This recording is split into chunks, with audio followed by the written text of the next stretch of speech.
Good morning, everybody. Thanks for joining in. Hope you had a great weekend, with the exception of the Jets game yesterday, of course. But so let's talk about that. As we know, the Jets lost a game 28-27 yesterday to the Indianapolis Colts. This was just a typical Jets loss, typical Jets fashion, the way they lose a game like this. I mean, I did predict the Jets were going to lose this game in my last couple of videos. I just don't see them beating anybody, this team. They're just that bad. But yesterday, I had a little bit of glimmer of a hope, like, man, they might win this game. You know, I mean, the Colts are just a mid team, but a win is a win, right? They can't even beat a mid-level team, which is really what the Colts are. So let's recap the game real quick, as much as I can remember. The Jets, first half, the offense. Let's take the offense first. They were absolutely horrendous. They were just abysmal. Couldn't do anything. I don't think Aaron Rodgers hit 20 yards passing until like 2 minutes left in the first half.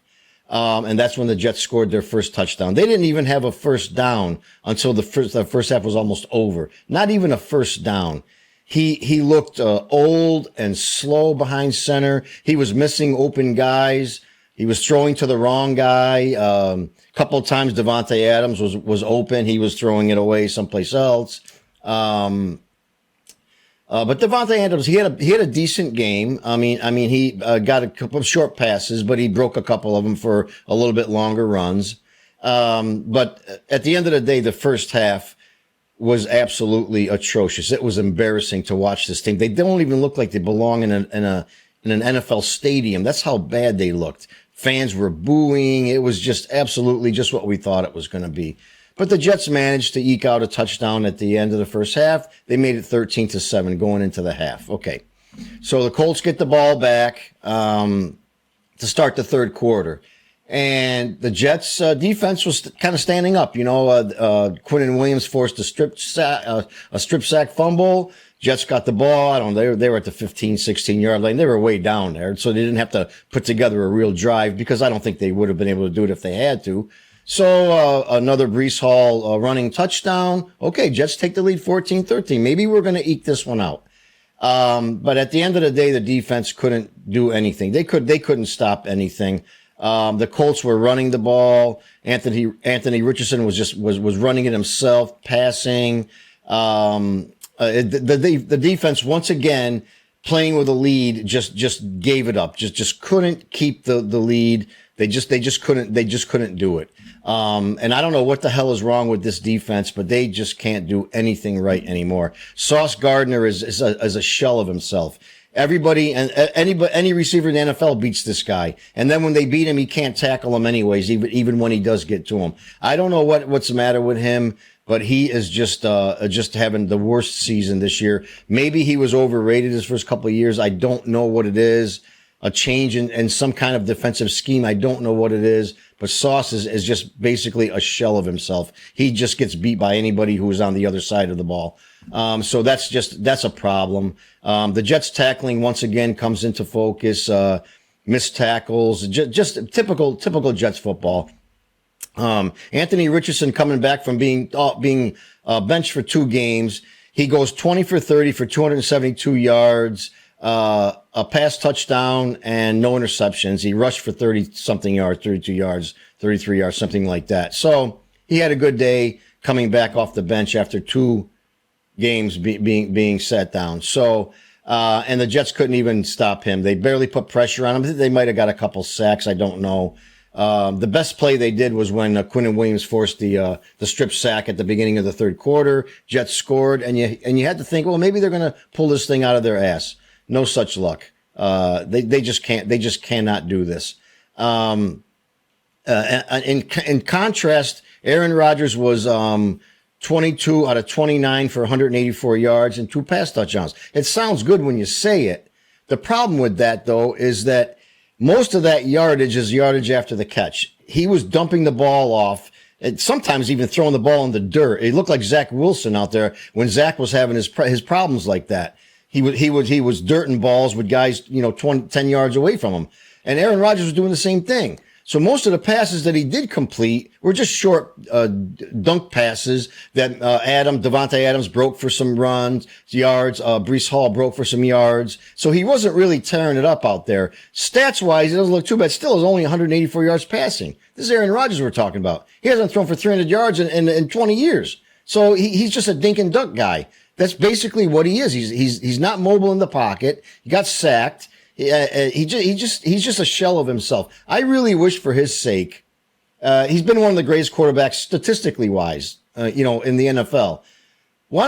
Best thing for him to do right now would be to fake an injury or twist your ankle, do something and get out of there, sit out the season and cut your ties from the Jets, because maybe this will be such a short thing that nobody will remember this 5 or 6 years from now. Hey, didn't Aaron Rodgers play with the Jets? I think he did play for a little while. Don't end your legacy like this. He looks old. He looks slow. He's throwing the ball short. He's missing guys that are open. He missed Garrett Wilson a couple times on balls that Garrett was open. He's just throwing behind him or over his head or something. He just looks terrible. He looks bad. The team looks bad. So, and they really, everybody revolves around this guy. And when he's like that, the whole team is like that. It's just an awful thing to watch. But anyway, the Jets kind of tried to hang in there. They had the lead toward the very end. I said, well, they're going to win this game. It's an ugly win, but a win is a win. At this point, we'll take anything. And instead, what happens? The defense collapses. I mean, Anthony Richardson walks down the field and gets the winning touchdown like it was a practice session or something. I just couldn't believe it. Actually, I don't want to say I couldn't believe it. You kind of expect it almost with this team, but you're still watching it going, you have that little thing inside your head going, are they going to hold on and win this game? At least to get the win, Can't even do it, man. The defense can't do jack shit. They're just absolutely awful. They've got to be one of the bottom 5 defenses in the NFL. I don't care what the stats say. This defense is terrible. And the offense isn't much better either. They always seem to wake up in the second half of the game when it's too late. If you could put a game together like you do in the second half of some games and do it the whole game, they might be able to win every game they play, but they can't. He comes out in the first half and they can't even complete a pass. It's just absolutely just awful to watch. It's embarrassing. So anyway, at the end of the day, the Colts come down, score the winning touchdown. They go for 2. They don't get it. 28-27. Well, you think, well, the Jets still had like 48, 49 seconds. This is Aaron Rodgers. He's done this 100 times in his career. The problem is that we wasted our timeouts during the second half. So we have no timeouts. So one of the timeouts was wasted when they were down at the Colts 10-yard line, 11-yard line, 4th down. They're trying to draw them off sides to get a first down instead of kick the field goal. So they let the clock run down. Then they called timeout. I mean, you're either going for it or you're not. Why would you waste a timeout there so late in the game? I don't understand the clock. I don't understand anything about this team, any coaching, anything, but the clock management is just absolutely high school level. Why would you do that? So now you have Aaron Rodgers with the ball. Jets only down by 1 point, 49 or 46 seconds. I can't remember what it was exactly, somewhere in that area. And he could put a drive together. But, you got to be real careful now because you wasted your timeouts. So now you got none of those. So Rodgers drops back to pass. It's a second down and something or other. He's getting rushed. He throws a ball backwards to somebody. I don't even know what the hell he was doing. Then they lose 12 or 13 yards on it.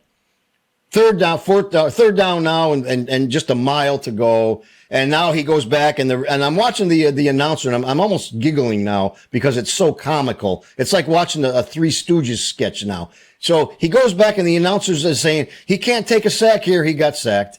And I couldn't believe it. It was almost like funny. And that was the end of the ball game. Another embarrassing, humiliating loss to a team that really, at the end of the day, the Colts are a mid-level team. This is not a Bills or a Chiefs or the Pittsburgh Steelers or anybody who would beat them all day long. This is a mid-level team with a rookie quarterback who came back off the bench after 2 games, sitting there. And they still can't win this game. Now anybody's going to say to me, well, offense put up 27 points. Big fucking deal. They still don't make first downs when they need them to keep drives going. They still don't get touchdowns when they should. So is it offense? Is it defense? Is it defense? Is it offense? Every game's the same. The defense puts up a stop. The other team gets 15 points and still beats the Jets. The Jets scored 25 points. The first time, by the way, first time this year, I believe they've scored over 25 points. First time this year, they've scored over 25 points. That is pathetic in the NFL. So the offense scores, defense can't stop them. Defense stops them, the offense can't score. This is a team level loss. This whole organization from top to bottom, as I've said before, is an embarrassment to watch. They can't even, didn't even sign the kicker. They let him walk away. Okay, this kid here kicked a 58-yard field goal yesterday. That was great. But how many times is he going to kick a 50-yard field goal? Let's be honest here. He looks shaky even doing it, but he did it. Congratulations, good kick. At the end of the day, this is a team loss, whether it's the offense scoring, the defense not stopping, or vice versa. This team, like they always say, good teams find ways to win, bad teams find a way to lose. And that's what the New York Jets are. That the Jet fans deserve better than this. They should, at this point, the Jets are now 3-8. So any of you out there that think the season isn't over yet, you're in denial. The season's been over for this team. This team, if anybody wants to think that this is a playoff caliber team, you are really dreaming. This is a bottom level team. They are in last place in their division. They got to be one of the bottom three teams in the NFL, 4 teams in the NFL. They are pathetic. They are just losers, and they are going to accept it now for sure because they're 3-8, and they even themselves got to know that this shit's done. So you're going to come out there and what? Do nothing. Now they got a bye week, which is the only thing we got to look forward to, is that next Sunday we don't have to sit there and watch embarrassingly as the New York Jets stink up the stadium again someplace else. So when they come back from their bye week, they got Seattle, who just beat San Francisco 49ers. Granted, the 49ers aren't who they were or used to be a year or two ago. They're still a goddamn good team, and the Seattle Seahawks beat them. Do you think Geno Smith and the Seahawks are going to come into MetLife Stadium and lose that game? They're not going to lose that game.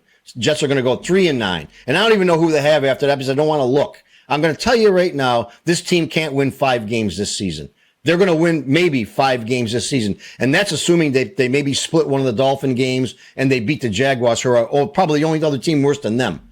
So maybe they get 5 wins this year. This is a worse football team than Zach Wilson's team was last year, and the fans were screaming for Zach Wilson to get on the bench. Get rid of him, bench him, do something with him. I don't hear one word coming out of one Jet fan yet that says, sit Aaron Rodgers down. This guy is old. He's a has-been. He's washed up. I would rather see Tyrod Taylor at this point than Aaron Rodgers. He would be better. Aaron Rodgers is finished, guys. Get used to the fact he can't play ball like he used to anymore. Get him out of but I'll tell you right now, this Ulbrich guy don't have the balls to sit down Aaron Rodgers. He don't have the guts to do it. Because you know what I would like to see him do it. Just because to show me that this guy at least somehow cares. This guy don't have it. Put somebody else in there. I don't give a shit who it is.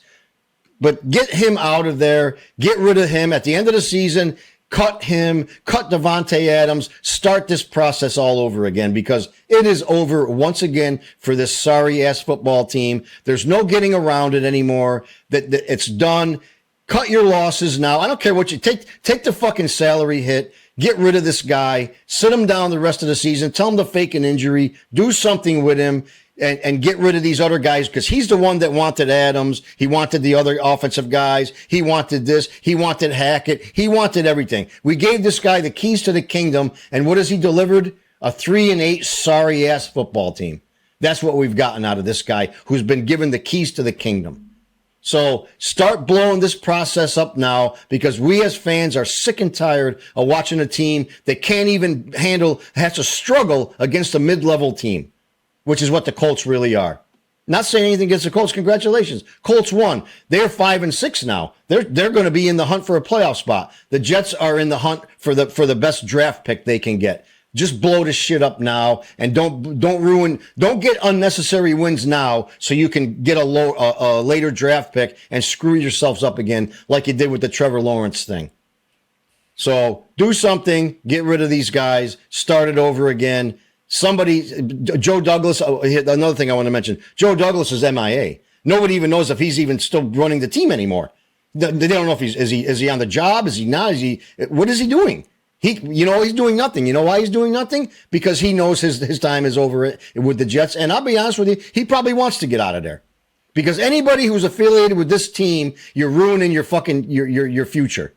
Jeff Ulbrich used to be a hot commodity last year or so, even at the start of this year. He was even in talks of maybe a head coaching job someday. Bro, you ain't going to get no kind of fucking job if you don't get out of this one. This is terrible. He's killing him. He's killing his own future, this guy. I would tell the owner, I'm benching Rodgers. If you bench Rodgers, you're fired. Good, fire me. Good, fire me, because the longer I stay here, the worse my future looks. Anyway, thanks for watching. I appreciate it, guys. Leave me a comment below if you agree with anything I say, if you like the video. And please follow my channel. It helps me out a great deal. I appreciate all you guys and all your comments. Everybody have a great day. I'll be talking to you again soon. Bye now.